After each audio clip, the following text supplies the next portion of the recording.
अस्सलाम वालेकुम। आज का जो हमारा टॉपिक है वो टॉपिक मैं आपको बाद में बताता हूँ। पहले मैं आपको एक जगह दिखाता हूँ। इतनी खूबसूरत जगह है ये। यूके की यूके का एक एरिया है वेल्स में, न्यूपोर्ट में एक जगह से गुज़र रहा था और वहाँ से मतलब जो व्यू मुझे नज़र आया, क्या खूबसूरत व्यू है। यकीन करें आपको मज़ा आ जाएगा देख के। फिर उसके बाद हम अपने टॉपिक पे आते हैं। पहले आप व्यू देखें, कितना ज़बरदस्त व्यू है, नेचर।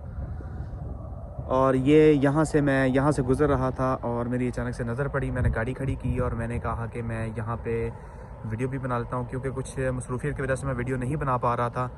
और ये देखें ऊपर मौसम कितना ज़बरदस्त हुआ है, कभी बारिश शुरू हो जाती है कभी। और वो सामने जो है वो एनिमल्स, शीप्स वगैरह वो फिर रही हैं। वो कंट्री साइड है, वहाँ पे जानवर वगैरह वहाँ पे हैं।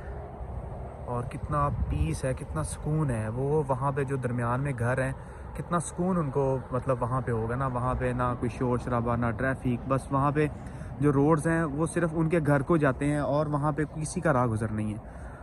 और बहुत मज़े की जगह है यार, बहुत सुकून है। ओके, अब हम आते हैं अपने टॉपिक पे। एक तो एनवायरनमेंट और बड़ा मौसम भी बहुत खूबसूरत है और जगह भी हमें बड़ी प्यारी मिल गई है।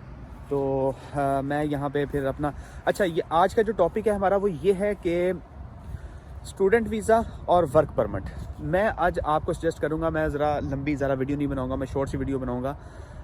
मैं बेसिकली ये सजेस्ट करना चाहता हूँ कि लोग स्टडी वीज़ा पे आएँ या वर्क परमिट पे आएँ। मैं यहाँ पे आपको थोड़ी सी चीज़ें बता देता हूँ, आप खुद से कैलकुलेट कर लीजिएगा और खुद से डिसाइड कीजिएगा। अगर मुझसे कोई ओपिनियन ले तो मैं यकीन करें कि मैं 100% लोगों को ओपिनियन में सजेशन दूंगा कि आपको यहाँ पे अगर यूके आना है या किसी भी कंट्री में जाना तो आपको वर्क परमिट में आना चाहिए, आपको स्टडी वीज़ा पे नहीं आना चाहिए।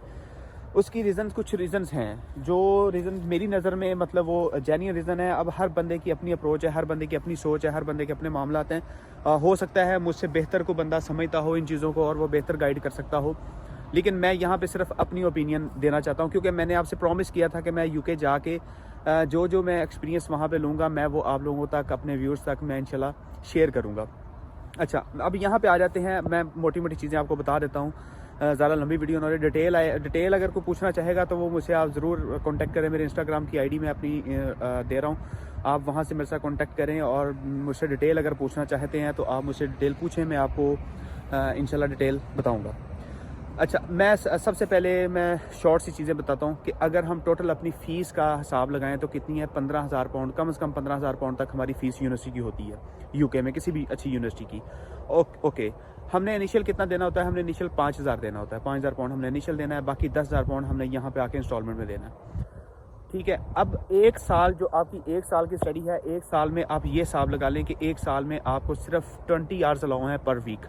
उसके अलावा आप इलीगल काम करेंगे, जो भी काम करेंगे वो इलीगल है, वो लीगल नहीं है।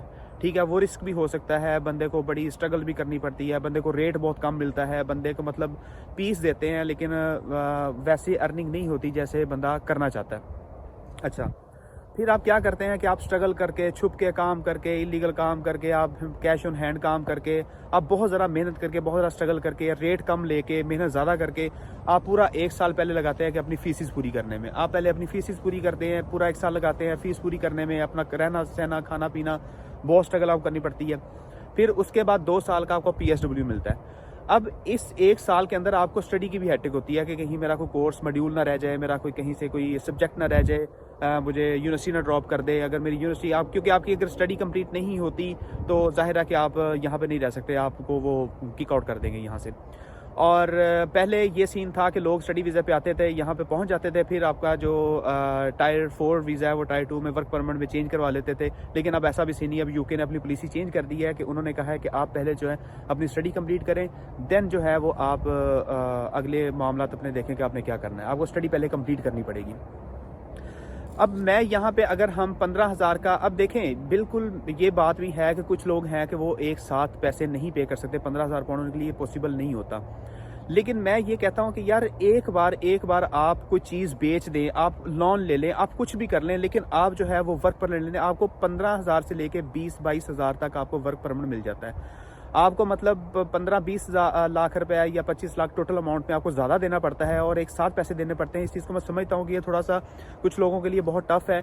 लेकिन मैं सिर्फ आपको ये फ़ायदा इसका बता देता हूँ कि फिर उसके बाद कुछ टफ़ डिसीजन भी लेने पड़ते हैं। मैं ये चाह रहा हूँ कि मेरी अगर सजेशन ये है कि अगर अगली इनटेक में किसी ने स्टूडेंट वीज़े के लिए सोचा है तो वो किसी तरीके से अपने घर वालों को एग्री करके, वो खुद अरेंज करके, खुद मैनेज करके वो स्टूडेंट वीज़े पे नहीं, वो वर्क परमिट पे आए। अब इसमें क्या होता है कि अगर लेट्स सपोज आपने 20 से 22 हज़ार पाउंड का आपने वर्क परमिट ले लिया, अच्छा, अब आप यहाँ पे आके आपके पास फुल टाइम अलाउ है काम करना।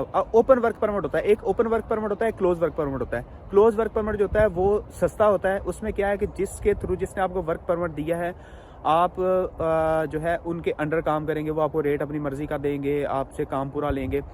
ओपन वर्क परमिट होता है कि आप यहाँ पे उस ऑर्गेनाइजेशन के थ्रू आ जाते हैं, यहाँ पे आके आप आज़ाद हैं, आप उनके साथ काम करें या आप कहीं और अपना मर्जी से काम करें। सिर्फ आपने उनको कुछ अमाउंट जो होती है उनको दे के आपने अपने अकाउंट में ट्रांसफ़र करवानी होती है, ताकि उनके रिकॉर्ड में आप रहो कि आप यहाँ पे। कुछ इस तरह का सीन है। ये मैं आपको डिटेल पूरी जिसने पूछनी हो तो वो मैं आपको बता दूंगा, इंस्टाग्राम पे मुझसे कॉन्टैक्ट करें। अच्छा, अगर लेट्स सपोज आपने 20 से 22 हज़ार पाउंड का आपने वर्क परमिट ले लिया, यहाँ पे आए, यहाँ पे आपके पास फुल टाइम अलाउ है। आप यकीन करें कि आप मेहनत करें ना, मेहनत करें। यहाँ पे इतने तरीके हैं काम करने के, पैसा कमाने के, अगर बंदा लीगल तरीके से आता है, और इतने इजी वे हैं कि इन्हें का 3 से 4,000 4500 पाउंड आप इजीली कमा सकते हैं, बहुत इजीली कमा सकते हैं। और अगर आप 1000 पाउंड अपना खर्चा निकाल के अगर 2000 पाउंड भी आप अपनी एवरेज लगाएं ना, तो 1 साल के अंदर आप अपने पैसे पूरे कर लेते हैं। 1 साल के अंदर आपके पैसे पूरे हो जाते हैं, ठीक है। और बाकी फिर 4 साल जो है वो आपने टिका के मेहनत करनी है, टिका के पैसा कमाना है। ना आपको यहाँ से इलीगल काम करने का मसला है कि मैं कहीं पे सिक्योरिटी का काम करूँ, कहीं पे टेक वे पे काम करूँ, तो मैं स्टूडेंट हूँ तो मुझे तो अलाउ नहीं है, तो मसला ना बन जाए। ना वो टेंशन, और ना आपको स्टडी की टेंशन, आपको यूनिवर्सिटी की टेंशन। तो ये चीज़ें बहुत मैटर करती हैं। मैं तो आप लोगों को यही सजेस्ट करूँगा कि अगर आप लोगों ने आना है तो वर्क परमिट का सोचें, स्टडी वीज़े का ना सोचें। स्टडी वीज़े में बहुत सारा रिस्ट्रिक्शन लगा दी है, यूनिवर्सिटी ने बहुत ज़्यादा सख्ती कर दी है, अटेंडेंस बहुत कंपलसरी हो गई है आपको। आपने वो असाइनमेंट में प्लेजरिज्म आपका बहुत ज़्यादा चेक करने लगे हैं। पहले लोग होते थे अटेंडेंस नहीं लेते, मतलब जाते नहीं थे यूनिवर्सिटी में और असाइनमेंट्स बनवा लेते। तो अब इन चीज़ों का भी अभी है, ये तरीके हैं, लेकिन अब इन चीज़ों का भी थोड़ा सा सख्ती हो गई है। तो इसलिए कोशिश करें, मेरी सजेशन ये है कि आप वर्क परमिट में आएँ, आप स्टडी वीज़े को प्रेफरेंस ना दें, आप वर्क परमिट में आएँ अगर आप पैसे इतने अरेंज कर सकते हैं। बाकी कोई भी इन्फॉर्मेशन हो, कोई भी क्यूरी हो, तो आप प्लीज़ इंस्टाग्राम पे आएँ, मुझे फॉलो भी कीजिएगा, और प्लीज़ मेरा चैनल भी सब्सक्राइब कीजिएगा, लाइक कीजिएगा। और कोई भी कमेंट हो, कोई भी चीज़ हो, आप कमेंट में ही पूछिएगा। जिस चीज़ के, जिस टॉपिक के बारे में ज़्यादा कमेंट्स होंगे, मैं उस चीज़ के बारे में आपको वीडियो बना दूंगा। मेरी यहाँ पे आके बिल्कुल जैसे लोगों के पर्पस होता है अर्निंग का, सारे मेरा भी ये पर्पस है, लेकिन जैसे मेरा यूट्यूब चैनल है, मैं यहाँ से इन्फॉर्मेशन लेता रहता हूँ, लोगों से मिलता रहता हूँ, मैं चीज़ें एक्सप्लोर करता रहता हूँ कि मैं अपने व्यूज़ तक चीज़ें पहुँचाऊँ। सिर्फ व्यूज़ ना लूँ, व्यूज़ लेने के लिए मैं वीडियो ना कोई इधर की छोड़ दी, उधर की छोड़ दी, ऐसा नहीं करता। मैं चीज़ों को पहले ऑब्जर्व करता हूँ, चीज़ों के बारे में इन्फॉर्मेशन इकट्ठी करता हूँ, फिर मैं आप तक वीडियो पहुँचाता हूँ। प्लीज़ लाइक, शेयर, सब्सक्राइब ज़रूर कीजिएगा, और मेरे इंस्टाग्राम पर मुझे फॉलो ज़रूर कीजिएगा, और मुझे मैसेज कीजिएगा कोई भी इन्फॉर्मेशन चाहिए हो। अपना ख्याल रखिएगा। अल्लाह हाफिज़।